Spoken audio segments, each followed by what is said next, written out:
नमस्कार दोस्तों, आप सभी का स्वागत है कार्यक्रम जीवन की मुस्कान। दोस्तों, जीवन की मुस्कान कहने में तो बहुत ही सरल और सौम्य वाक्य लगता है, लेकिन अगर इसके हम गंभीरता से इसके बारे में सोचें और इसके बारे में अगर हम थोड़ी भी परिकल्पना करें तो जीवन की मुस्कान क्या है, क्या कभी अपन ने सोचा है? मेरे को लगता है शायद ही कभी।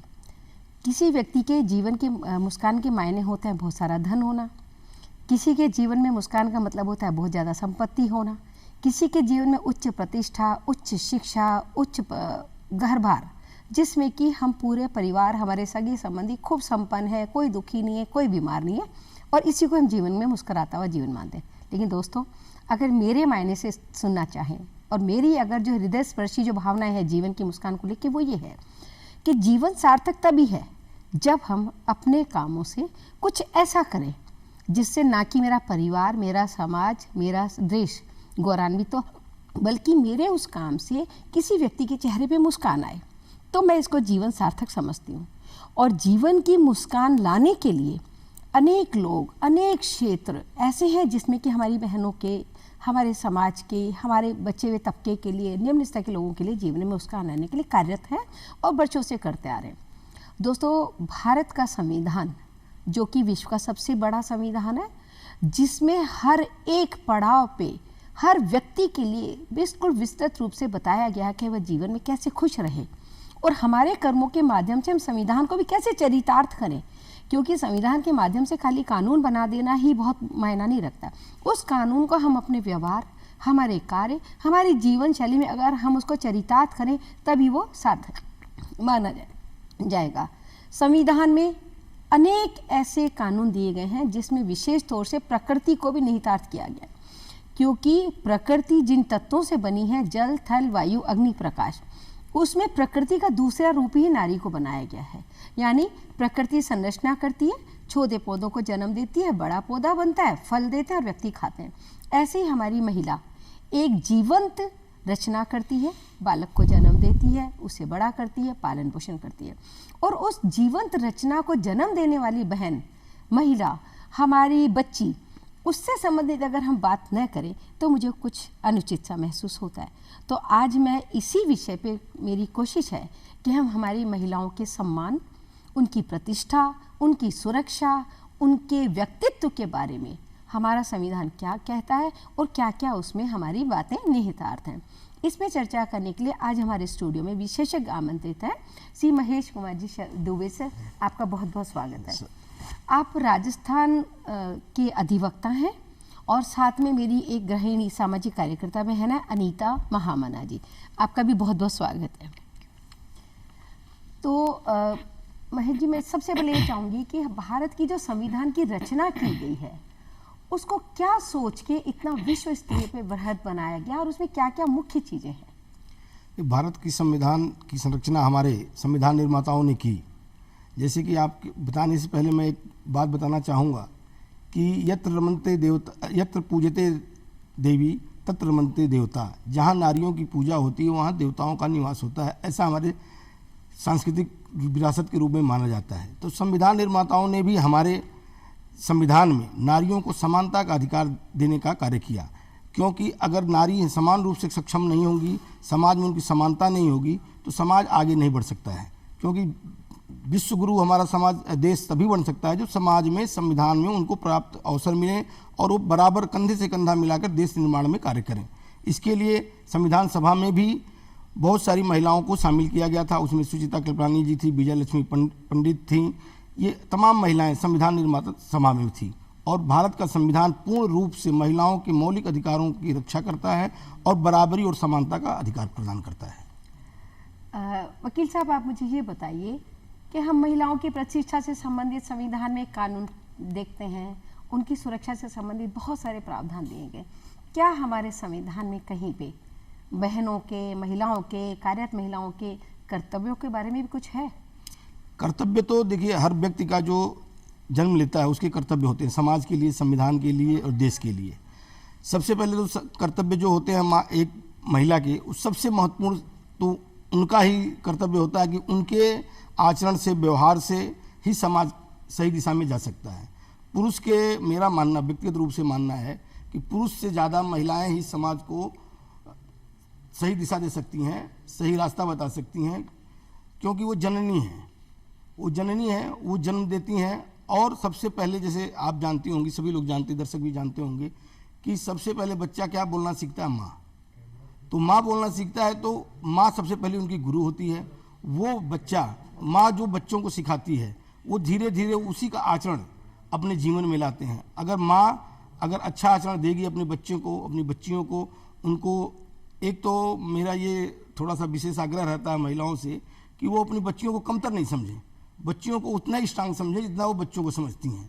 ये कि बेटा तो फर्स्ट है और बेटी सेकंड है, वो कमज़ोर है, कमज़ोर समझिए मत। नारी शक्ति की, हम अगर नारी की उपासना, शक्ति की उपासना करते हैं तो माँ दुर्गा की उपासना करते हैं। अगर हम विद्या की उपासना करते हैं तो सरस्वती की उपासना करते हैं।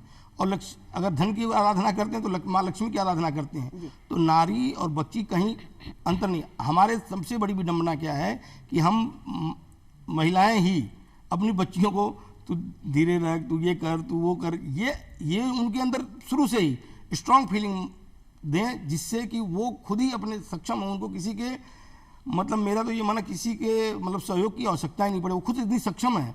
जो प्रकृति की संरचना करती हैं, उनसे ज़्यादा पावरफुल कौन है? पुरुष पावरफुल, उनसे ज़्यादा पावरफुल हो ही नहीं सकता। तो सबसे बड़े महत्वपूर्ण समाज तो ये है कि महिलाएं ही महिलाओं को और जागरूक करें, उनको और सशक्त बनाएं, जिससे समाज में उनकी भूमिका कहीं कमतर हो ही नहीं सकती। दुबे साहब, ये तो आपने बहुत अच्छा सा बताया है, लेकिन ये भी सच्चाई है, हमारे भारतवर्ष की जो जनसंख्या है वो विश्व में दूसरे नंबर पे है। और इसमें अगर आधी आबादी की बात की जाए, यानी हमारी बहनों की, महिलाओं की बात की जाए, तो वो 50% के आसपास है। उसमें शहरी क्षेत्र की बहनें बहुत कम संख्या में हैं। और बहुत सारी हमारी बहनें जो कम शिक्षित होती हैं, लेकिन वो पढ़ी लिखी बहनों से, शहरी बहनों से कहीं बहुत ज़्यादा काम करती हैं। और उनमें इतनी कार्य ऊर्जा होती है कि एक गांव की बहन को अगर हम देखें, अगर हम परिकल्पना करें, हम शहर में बैठे हुए, हम बहुत सीमित साधनों के साथ अपने आप को बहुत ऊपर ले जाते हैं, लेकिन वो गांव की बहन जिसके पास ना तो साधन है, ना जिसके पास इतने स्रोत हैं कि वो जल्दी से शहर तक जा सके, लेकिन वो सच्चाई में गांव की बहन खेती भी कर रही है, स्वयं सहायता समूह से भी जुड़ी हुई है, पशुओं को भी पाल रही है, बच्चों का भी पोषण कर रही है, और घर के बुजुर्गों में, यानी गांव में अगर देखा जाए वसुधैव कुटुंबकम की भावना अगर हमें दिखती है तो गांव में ही दिखती है। वो बहन अगर किसी काम से बाहर जाती है, कुछ अनहोनी हो जाती है, कोई छेड़खानी करता है, कोई उसके कार्य को कमतर आंकने की कोशिश करता है, अभद्र कुछ करने की कोशिश करता है, तो हमारा संविधान हमारी बहनों से संबंधित ऐसे कौन से सुरक्षा से संबंधित प्रावधान है जिससे वो हमारी बहनें, चाहे शहर की हो चाहे ग्रामीण हो, उसका पूरा उपयोग करें और अपने जीवन को आगे बढ़ा सकें? देखिए, इसमें संविधान में जो हमारे मौलिक अधिकार दिए गए हैं उसके अकॉर्डिंग कानून बनाए गए हैं, आईपीसी, सीआरपीसी के माध्यम से। तो आईपीसी में सारे कानून मौजूद हैं कि आपके साथ चाहे ग्राम स्तर पर हो, चाहे तालुका स्तर पर हो, चाहे जिले स्तर पर हो, चाहे नेशनल स्तर पर, कहीं भी आप जाती हैं तो आपको स्वतंत्रतापूर्वक कार्य करने का वातावरण मुहैया कराया जाए, ये सरकार की प्राथमिकता है। और उस पर भी कहीं अगर आपके साथ कोई घटना होती है तो उसके लिए आप पुलिस 100 नंबर प्रोवाइड कराती है पुलिस को कि आप तुरंत तत्काल उसको सूचना करें। महिलाओं के लिए इतना सशक्त कानून है कि आपको अगर कोई घूर के भी देखता है, बुरी दृष्टि से देखता है, तो उसके ऊपर भी आप उनके ऊपर एफआईआर दर्ज करा सकती हैं, सूचना रिपोर्ट दर्ज करा सकती हैं। ग्रामीण महिलाएं हैं, अगर वो थाने पर जाएं, अगर उनका एफआईआर, आप सपोज करो कि उनकी सुनवाई नहीं हो रही है, तो कोई प्रभावशाली व्यक्ति उस थाने पर बैठा है, आपकी बात नहीं सुन रहा है, तो आप दूसरे थाने पर जाके 0 एफआईआर दर्ज करा सकती हैं। वहाँ भी आप अपनी एफआईआर दर्ज कराएंगी तो वो एफआईआर ट्रांसफर होकर के उस संबंधित थाने पर चली जाएगी और पूरा उसकी विवेचना होगी। इसके अलावा अगर पुलिस पूरी तरह की सुनवाई नहीं करती है तो आप न्यायालय के शरण में आ सकती हैं। न्यायालय में एक परिवाद दाखिल करती हैं, अपनी पूरी घटना का उसमें उल्लेख करती हैं। माननीय न्यायालय उनको आदेश देगा कि पुलिस उसमें मुकदमा दर्ज करके जांच करके और समुचित न्याय की व्यवस्था करे। ये कानून द्वारा प्रोविजन दिए गए हैं। दुबे साहब, महिलाओं से संबंधित संविधान ने वास्तव में बहुत कुछ किया है, लेकिन कहीं ना कहीं जो मुझे कमी नज़र आती है वो है जागरूकता की, या फिर हमारी बहनों को जानकारी नहीं है।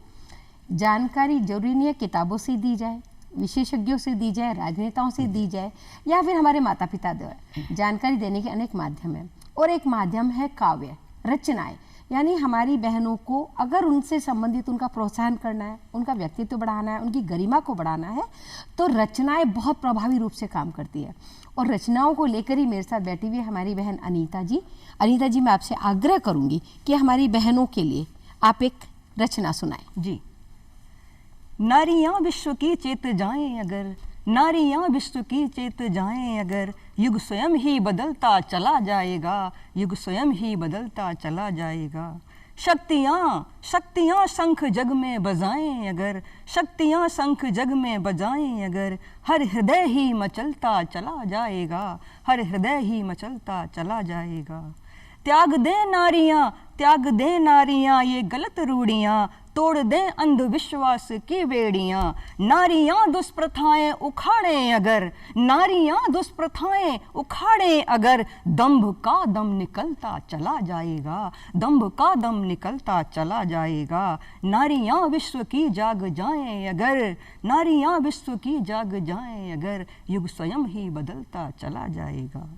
वीर संतान से कोख खाली नहीं, वीर संतान से कोख खाली नहीं, गोद में कौन सी शक्ति पाली नहीं, गोद में कौन सी शक्ति पाली नहीं। जननियाँ शक्ति को साध पाएं अगर, जननियाँ शक्ति को साध पाएं अगर, शौर्य शिशुओं में बढ़ता चला जाएगा, शौर्य शिशुओं में बढ़ता चला जाएगा। नारियाँ विश्व की जाग जाएं अगर, युग स्वयं ही बदलता चला जाएगा। यह धरा स्वर्ग से, यह धरा स्वर्ग से फिर महकने लगे, यह धरा स्वर्ग से फिर महकने लगे, स्वर्ग की रूप सज्जा उभरने लगे, स्वर्ग की रूप सज्जा उभरने लगे। नारियां दिव्य चिंतन जगाएं अगर, नारियां दिव्य चिंतन जगाएं अगर, हर मनुज देव बनता चला जाएगा, हर मनुज देव बनता चला जाएगा। नारियां विश्व की जाग जाएं अगर, हर हृदय ही मचलता चला जाएगा, हर हृदय ही मचलता चला जाएगा। नारी का वास्तविक रूप हो सामने, नारी का वास्तविक रूप हो सामने, नारी गिरते हुओं को लगे थामने, नारी गिरते हुओं को लगे थामने। भक्तियाँ भावना को जगा लें अगर, नारियाँ भावना को जगा लें अगर, ज्ञान का दीप जलता चला जाएगा, ज्ञान का दीप जलता चला जाएगा। नारियाँ विश्व की चेत जाएं अगर, युग स्वयं ही बदलता चला जाएगा, युग स्वयं ही बदलता चला जाएगा। शक्तियाँ शंख जग में बजाएं अगर, हर हृदय ही मचलता चला जाएगा, हर हृदय ही मचलता चला जाएगा। क्या खूब दोस्तों, अनीता जी ने कितनी खूबसूरती से हमारी बहनों की, जो वास्तव में ऊर्जा का पुंज ही होती हैं। कोई भी पुरुष किसी संरचना को जन्म नहीं दे सकता है, ये ईश्वर ने प्रकृति प्रदत्त नैसर्गिक गुण अगर किसी को दिया तो वो है महिला को, और महिला ही वो संरचना करती है। राम कृष्ण, बड़े बड़े वीर योद्धा, राजनेता, कवि, जिन्होंने देश को परचम लहराया, वो सब एक माँ की कोख से जन्म लेके आते हैं। तो वास्तव में महिलाएं हमारी कहीं कमतर नहीं है, लेकिन होता ये है कि बराबर का उनको, उनकी शक्ति का उनको सम्मान मिले, उनको वो स्थान दिया जाए जो वास्तव में उनके साथ है। हमारे तो भारत में चिरकाल से ही अहिल्याबाई, सरोजनी नायडू, कल्पना चावला, उन्होंने कहाँ हमारे देश का नाम आगे नहीं बढ़ाया, हर क्षेत्र में बढ़ाया। लेकिन कहीं ना कहीं क्या होता है, तो प्रतियोगी दृष्टिकोण से, या फिर एक दूसरे को हम ये मान के चलते हैं ये महिला वर्ग है और हम पुरुष वर्ग है, इस भावना से कहीं ना कहीं जो हमारे छोटे छोटे समूह के लोग ग्रसित होने के कारण एक दूसरे को ऊपर नीचे उठाने की। जबकि देखा जाए वास्तव में समाज की दूरी, परिवार की दूरी देखा जाए तो महिला पुरुष दोनों ही हैं। महिला बालक को जन्म देती है, एक संरचना को जन्म देती है, और पुरुष उसको अपने पोषण करता है, उसको आर्थिक संबल देता है, सामाजिक संबल देता है। तो कहीं हमारे भेदभाव की अंतर चीज़ को हम दिमाग में हिलाना है। लेकिन अगर बात करें हम कानून की, ये सब सुरक्षा की, ये एक सीमित दायरा मानती हूँ मैं। लेकिन क्या हमारी बहनें संगठन के माध्यम से, थाने के ऊपर जा कर के, न्यायालय से इतर भी क्या कोई ऐसी संस्थाएं हैं जो हमारी बहनों का मनोबल बढ़ाती है, उनकी मदद करती है, उनके कार्य क्षेत्र को, उनकी योग्यता को आगे बढ़ाने में मदद करती है? देखिए, सरकार द्वारा बहुत सारे स्वयं सहायता समूह बनाए गए हैं जी, और महिला आयोग का गठन किया गया है। जैसे महिलाएं थाने में जाने में डरती हैं, अगर उनको हिचक होती है तो आप महिला आयोग, हर जिले में महिला आयोग है, महिला आयोग में जाइए, अपनी बात रखिए। और बहुत सारी स्वयं सहायता समूह जो सरकार द्वारा फंडिंग की जाती हैं और विभिन्न क्षेत्रों द्वारा फंडिंग की जाती हैं, उनका ये कार्य है महिलाओं के हितों की रक्षा करना। आप उन स्वयं सहायता समूहों की सहायता लेकर के आप अपनी बात रख सकती हैं, जो कि हर जिले, हर मंडल में, हर ग्राम सभा में स्वयं सहायता समूह के रूप में कार्य कर रही हैं। आप उनके पास जाएं, अपनी बात वहाँ रखें जहाँ महिलाएं ही सिर्फ रहती हैं। अब तो सरकार ने महिला थाना, स्पेशली महिला थाना ही बना रखा है कि महिलाएं अगर कहीं हिचक रही हैं, पुरुष से अपनी बात रखने में हिचक रही हैं, तो महिला थाना में जाएं, वो अपनी बात महिला थाना में रखें, तो भी उनकी बात सुनी जाएगी। और स्वयं सहायता समूह इस समय सबसे ज़्यादा पावरफुल माध्यम है महिलाओं को अपनी बात आगे रखने का।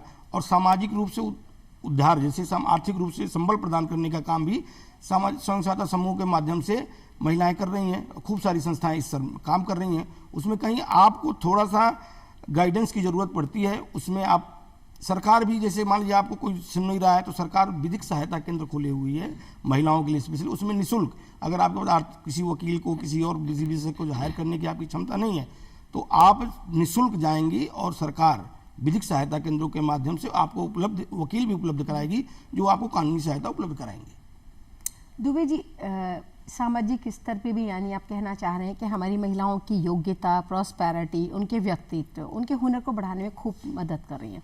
लेकिन होता क्या है साहब, जागरूकता के अभाव के चक्कर में वो बहनों तक पहुंच नहीं पाता है।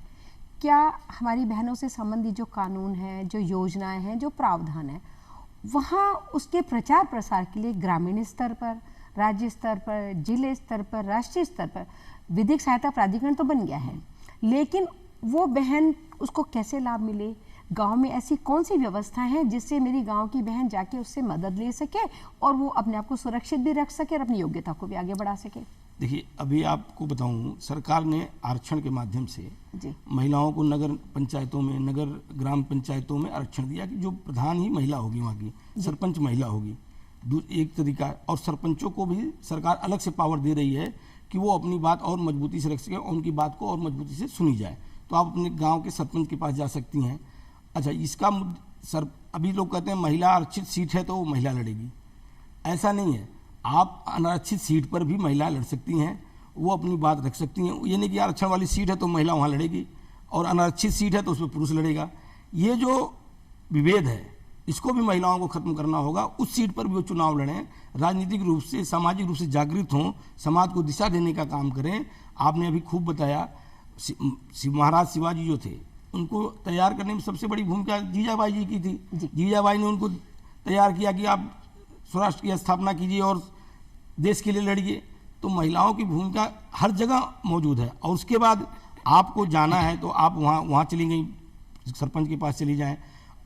उसके अलावा आप अपनी जो बहनें हैं, कोई पढ़ी लिखी महिला है, जैसे टीचर हैं या कोई और पुलिस में है जो अपने गांव में काम करती हैं, उनसे संपर्क कर सकती हैं। जो भी बच्चियां पढ़ी, जैसे अभी जब से सरकार आई है, मोदी जी की सरकार आई है, तो नारा उनका ये बेटी बचाओ बेटी पढ़ाओ। बेटी को, चूँकि लैंगिक अनुपात जो था वो काफ़ी कम होता जा रहा था, हरियाणा में तो बहुत ही विभत्स रूप था, आप जानती होंगी। तो उनको, जब से उन्होंने ये योजना शुरू की है, तब से लैंगिक अनुपात बहुत घटा है और हरियाणा में बहुत अच्छी वृद्धि हुई है। तो जब पढ़ेंगी महिला, अंबेडकर जी ने कहा है कि शिक्षा शेरनी का दूध है, जो जितना पिएगा उतना गरजेगा। तो मेरा तो ये मानना है कि सबसे पहले बच्चियों को शिक्षित करें, स्वावलंबी बनाएं। मैं पहले भी अपने उद्बोधन में यही कहा कि सबसे बड़ी जिम्मेदारी माँ की होती है। माँ जब अपनी बच्चियों को सपोर्ट करेगी, तो मैं तो ये कहता हूँ भविष्य में इस तरह की वो कमज़ोर रहेंगी ही नहीं, उनको किसी की सहायता की भी जरूरत नहीं पड़ेगी। दुबे साहब, ये तो वास्तव में एक बहुत ही कहते हैं ना खूबी है कि हमारी बहनों में ईश्वर ने नैसर्गिक ऊर्जा दी है, उसको पहचान भी दी है। और कई सरकारी संस्थाएं, इंस्टीट्यूशंस के अलावा क्या सामाजिक संस्थाएं भी अपनी कोई भूमिका निभा सकती है? नहीं सर, देखिए, जैसे महिलाएं हैं, कभी आर्थिक रूप से कमज़ोर हो गई, कोई पढ़ी लिखी नहीं है, विडो हो गई या कोई और काम हो गए, तो उसमें स्वयं सहायता समूह के माध्यम से सरकार चलाती है। उनको कई सिलाई बुनाई, जैसे कई फैक्ट्रियों में कपड़े की कटाई के काम होते हैं, इस तरह के बहुत सारे काम हैं। अब तो कौशल विकास के माध्यम से ही, कौशल विकास माध्यम से ही ट्रेनिंग दी जा रही है ब्यूटी पार्लर के लिए और ब्यूटिशियन के लिए, और सारी कई ऐसी योजनाएं हैं जिसमें महिलाओं को आगे लिया जाता है। और महिलाएं तो अब कहीं कमज़ोर तो है नहीं, आप तो फाइटर जेट उड़ा रही हैं, अवनी चतुर्वेदी फाइटर जेट उड़ा रही हैं, सीमा पर तैनात हैं, विदेशों में जा कर के CEO बन जा रही हैं। इंदिरा नूई पेप्सिको की CEO थी, अभी वो क्या उनका नाम अरुंधति भट्टाचार्य हैं। जी। तो इतनी सारी महिलाएं जाके विदेशों में अपना परचम फैलाएं, जिनको वहाँ कोई आरक्षण नहीं है, वो तो विदेशों में जाके काम कर रही हैं। उनको अपनी शक्ति को, अपने आत्मबल को पहचानने की आवश्यकता है। और उसमें सबसे मैं बार बार कहता हूँ कि घर परिवार को, समाज को, पिता को भी, उसमें पुरुष वर्ग को भी शामिल करना है। और जबकि अब तो मेरे हिसाब से कि अब तो बहुत सारे चेंजेस आ गए हैं समाज में कि अब बच्चियों को भी उसी तरह से पढ़ाया जा रहा है, उसी तरह सशक्त बनाया जा रहा है, ताकि वो समाज में अपने आप को आर्थिक रूप से और शारीरिक रूप से समृद्ध रख सकें। खेल में देख लीजिए, मैरी कॉम को देखिए आप, मैरी कॉम ने 2 बच्चों की संतान को जन्म देने के बाद भी गोल्ड जीत के लाई ओलंपियन में। तो हमें तो बस सही उदाहरण प्रस्तुत करने की जरूरत है, सरकार के माध्यम से प्रचार प्रसार की जरूरत है, गांव में सही चीज़ बताने की जरूरत है, ग्राम पंचायतों में।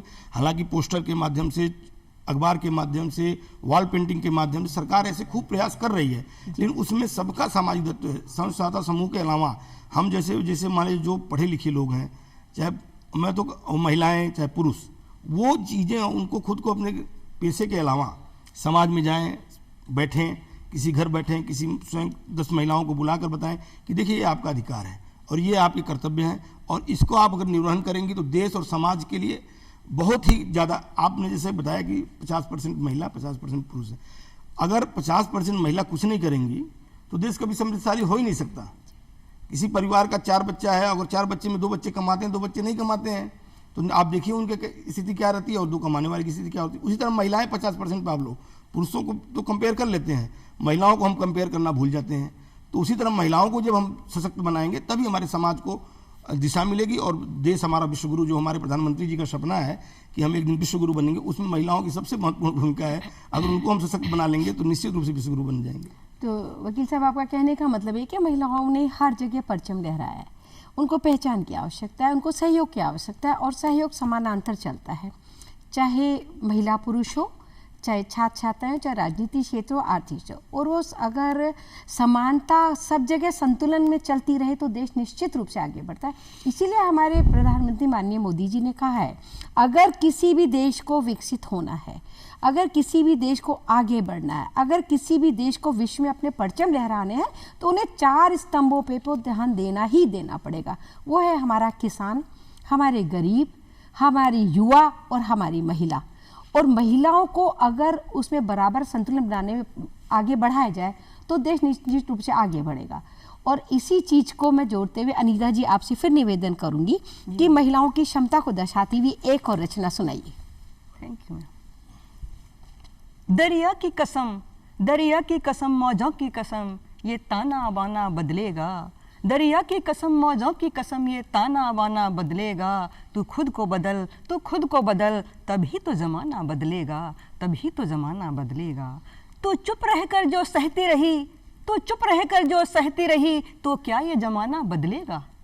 तू चुप रहकर जो सहती रही, तो क्या ये ज़माना बदलेगा। तू बोलेगी, तू बोलेगी, मुँह खोलेगी, तभी तो ज़माना बदलेगा, तभी तो ज़माना बदलेगा। दरिया की कसम, मौजों की कसम, ये ताना बाना बदलेगा। तू खुद को बदल, तू खुद को बदल, तभी तो ज़माना बदलेगा। दस्तूर पुराने दुनिया के, ये आए कहाँ से क्यों आए। दस्तूर पुराने दुनिया के, ये आए कहाँ से क्यों आए। कुछ तो सोचो, कुछ तो सोचो, कुछ तो समझो, ये क्यों हमने है अपनाए, ये क्यों हमने है अपनाए।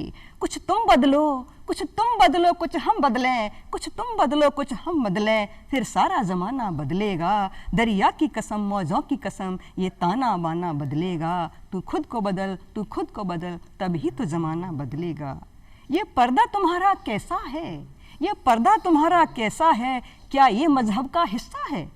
ये पर्दा तुम्हारा कैसा है, क्या ये मजहब का हिस्सा है। कैसा मजहब, किसका पर्दा, ये सब मर्दों का किस्सा है, ये सब मर्दों का किस्सा है। क्या खूब है। आवाज उठा कदमों को मिला, आवाज उठा कदमों को मिला, रफ्तार जरा कुछ और बढ़ा, रफ्तार जरा कुछ और बढ़ा, फिर सारा ज़माना बदलेगा, तभी तो ज़माना बदलेगा।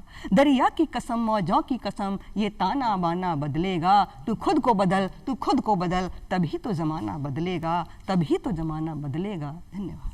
अनीता जी, क्या खूब कहा है आपने कि अगर हमारी महिला खुद को बदलने की ठान ले और इसमें कोई बंदिशें काम नहीं करेंगी कोई उसके आड़े नहीं आ सकता उसकी क्षमता और उसके विकास में। दोस्तों, यही जीवन की मुस्कान का जो मैंने प्रारंभ में आपसे निवेदन किया था, चरितार्थ भी करता है हमारे जीवन को और सार्थक भी करता है। हम स्वयं को बदलें समय के अनुसार, काल के अनुसार, परिस्थितियों के अनुसार। हमें ये नहीं सोचना है कि मैं ग्रामीण हूँ या शहरी हूँ, हम छोटे हैं या बड़े हैं।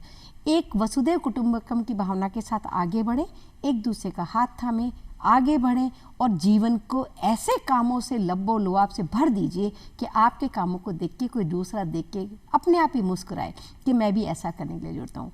और इसी चेष्टा के साथ मैंने आज ये प्रयास किया कि आप लोगों से अपने विचार साझा करूं, हमारे विशेषज्ञों से आपको बात कराऊं और आज की जो ये कार्यक्रम में जो एक हमने अनुभूति जागृत करने की कोशिश की, उसमें मैंने कितनी सफल हूं ये आप ही बता सकेंगे। वकील साहब, आप हमारे कार्यक्रम में पधारे ले, इसका आपका बहुत बहुत धन्यवाद। अनीता जी, आपने अपनी रचनाओं से जो हमारी बहनों के लिए उत्साह भरा, जो एक पहचान दी, उसके लिए आपका बहुत बहुत धन्यवाद।